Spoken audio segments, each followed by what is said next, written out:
بسم اللہ الرحمن الرحیم۔ ناظرین، سانحہ کربلا یا واقعہ کربلا یا کربلا کی جنگ 10 محرم 61 ہجری بمطابق 9 یا 10 اکتوبر 680 عیسوی کو موجودہ عراق میں کربلا کے مقام پر پیش آیا، جہاں مشہور عام تاریخ کے مطابق اموی خلیفہ یزید اول کی بھیجی گئی فوج نے محمد صلی اللہ علیہ وآلہ وسلم کے نواسے حسین ابن علی علیہ السلام اور ان کے اہل خانہ کو شہید کیا۔ حسین ابن علی علیہ السلام کے ساتھ 72 ساتھی، کچھ غلام، 72 اہل بیت کے جمال اور خاندان نبوی کی کچھ خواتین و بچے شامل تھے۔ حضور صلی اللہ علیہ وآلہ وسلم اور خلفۂ راشدین کے ادوار اس کی بہترین مثال تھے۔ حضرت حسن ابن علی علیہ السلام سے امیر معاویہ نے معاہدہ کیا تھا کہ وہ کسی کو خلیفہ نامزد نہ کریں گے، مگر امیر معاویہ نے یزید کو اپنا جانشین نامزد کر لیا۔ ابھی تک سرزمین حجاز میں ایسے گوار صحابہ اور اکابرین موجود ہیں جنہوں نے براہ راست نبی کریم صلی اللہ علیہ وآلہ وسلم کا دور دیکھا تھا۔ امام حسین علیہ السلام نے انہی اصولوں کی خاطر یزید کی بیعت قبول کرنے سے انکار کر دیا۔ یزید نے تخت نشین ہونے کے بعد حاکم مدینہ ولید بن عقبہ کی وساطت سے امام حسین علیہ السلام سے بیعت طلب کی۔ ولید نے سختی سے کام نہ لیا، لیکن مروان بن حکم بیعت لینے کے لیے مجبور کر رہا تھا۔ ان حالات میں حسین ابن علی علیہ السلام نے سفر مکہ اختیار کیا اور وہاں سے اہل کوفہ کی دعوت پر کوفہ کے لیے روانہ ہوئے۔ جب امام حسین علیہ السلام مکہ پہنچے تو اہل کوفہ نے انہیں سینکڑوں خطوط لکھ کر کوفہ آنے کی دعوت دی تاکہ وہ خلافت اسلامیہ کے قیام کی جدوجہد کا آغاز کر سکیں، لیکن غدار اہل کوفہ نے ان سے غداری کی اور اپنے وعدوں سے پھر کر امام حسین علیہ السلام کا ساتھ نہ دیا۔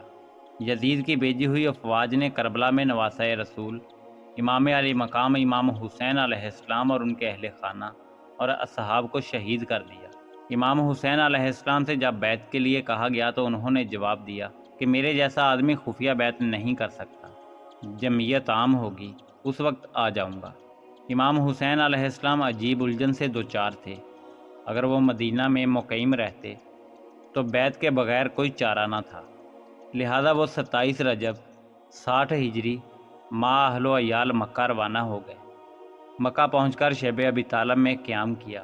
امام حسین علیہ السلام نے کوفیوں کے خطوط آنے کے بعد مسلم بن عقیل کو کوفہ روانہ کیا تاکہ وہ اصل صورتحال معلوم کر سکے۔ مسلم کوفہ پہنچے تو پہلے ہی دن 12,000 کوفیوں نے آپ کے ہاتھ پر بیعت کر لی۔ کوفہ کے اموی حاکم بشیر نے ان کے ساتھ نرمی سے کام لیا۔ کوفیوں کے جذبات سے متاثر ہو کر مسلم بن عقیل نے امام حسین علیہ السلام کو کوفہ آنے کا لکھا۔ ان حالات کی بنا پر یزید نے فوراً نعمان کو محصول کر دیا اور عبید اللہ بن زیاد کو کوفہ کا حاکم مقرر کر دیا۔ کوفہ پہنچ کر اس نے اعلان کیا کہ جو لوگ مسلم بن عقیل سے اپنی وفاداری توڑ لیں گے انہیں امان دی جائے گی۔ اس کے بعد ہر محلے کے رئیس کو بلایا اور اسے اپنے اپنے علاقے کے امن و امان کا ذمہ قرار دے کر مسلم بن عقیل کی جائے پناہ کی تلاش شروع کر دی۔ اس وقت مسلم بن عقیل ایک محب اہل بیت ہانی بن عروہ کے ہاں چلے گئے۔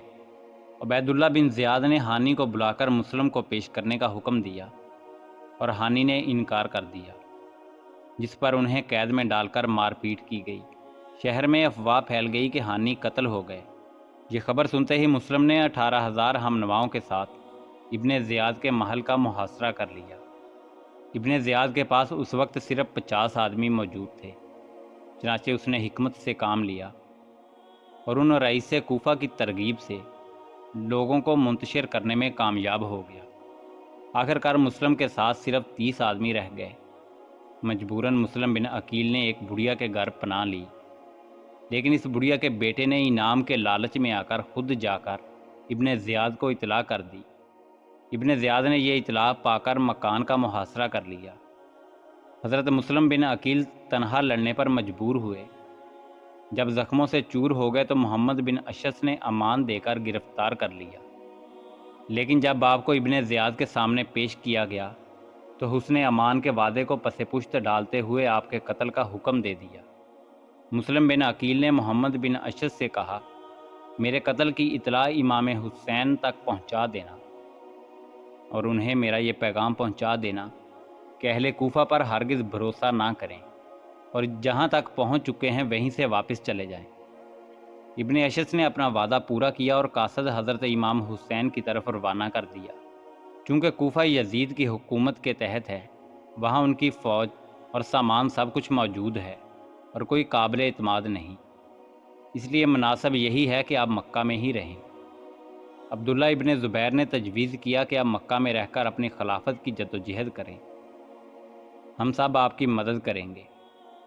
لیکن جب امام حسین رضامند نہ ہوئے تو حضرت عبداللہ ابن عباس نے آپ کو کوفہ کی بجائے یمن جانے کی تجویز پیش کی اور کہا کہ اگر کوفہ کا سفر آپ کے نزدیک ضروری ہے تو پہلے کوفیوں کو لکھیے کہ وہ یزید کے حاکموں کو وہاں سے نکالیں، پھر آپ وہاں کا قصد کریں گے۔ لیکن امام حسین نے کہا کہ اے ابن عمر، میں جانتا ہوں کہ تم میرے خیر خواہ ہو، لیکن میں عزم کر چکا ہوں۔ اس پر عبداللہ ابن عباس نے کہا کہ اگر آپ نہیں مانتے تو کم از کم اپنے اہل و عیال کو ساتھ لے کر نہ جائیے، مجھے ڈر ہے کہ عثمان کی طرح آپ بھی بال بچوں کے سامنے ذبح کیے جائیں گے۔ لیکن ان تمام ترغیبات کے باوجود امام حسین اپنے فیصلے پر قائم رہے اور بالآخر 3 ذی الحج 60 ہجری کو مکہ معظمہ سے کوفہ کے لیے چل پڑے۔ آپ کی روانگی کے بعد آپ کے چچا زاد بھائی عبداللہ بن جعفر نے ایک عریضہ اپنے لڑکوں اون اور محمد کے ساتھ روانہ کیا کہ میں آپ کو اللہ تعالیٰ کا واسطہ دیتا ہوں کہ جو ہی میرا خط آپ کو ملے لوٹ آئیے، کیونکہ جس جگہ آپ جا رہے ہیں مجھے ڈر ہے کہ وہاں آپ کی ہلاکت اور آپ کے اہل بیت کی بربادی ہے۔ اگر خدا نخواستہ ہلاک ہو گئے تو دنیا تاریک ہو جائے گی، کیونکہ اس وقت آپ ہی ہدایت یافتہ لوگوں کا علم اور مومنوں کی امیدوں کا مرکز ہیں۔ آپ سفر میں جلدی کیجیے، میں بھی جلد آپ کے پاس پہنچتا ہوں۔ حضرت عبداللہ بن جعفر عمر بن سعد حاکم مکہ کا سفارشی خط لے کر امام حسین سے ملے اور انہیں بتایا کہ کوفہ کے لوگوں پر اعتماد مناسب نہیں۔ عمر بن سعد اس بات کا وعدہ کرتا ہے کہ آپ مکہ لوٹ آئیں تو میں یزید کے ساتھ آپ کے معاملات طے کرا دوں گا اور آپ کو کوئی نقصان نہیں پہنچے گا۔ لیکن آپ نے اس مشورے کو ماننے سے انکار کر دیا اور اپنے ضمیر کی آواز کے مطابق سفر کوفہ جاری رکھنے کا فیصلہ کیا۔ مجبور ہو کر عبداللہ بن جعفر واپس ہو گئے، مگر اون اور محمد کو ساتھ رہنے دیا۔ راستے میں مشہور شاعر فرزوق آپ سے ملا اور امام حسین سے عرض کی کہ لوگوں کے دل آپ کے ساتھ ہیں اور تلواریں بنو امیہ کے ساتھ۔ قضائے الہی آسمان سے اتری ہے اور اللہ تعالیٰ جو چاہتا ہے کرتا ہے، لیکن آپ نے اس کے باوجود سفر کو بدستور جاری رکھا۔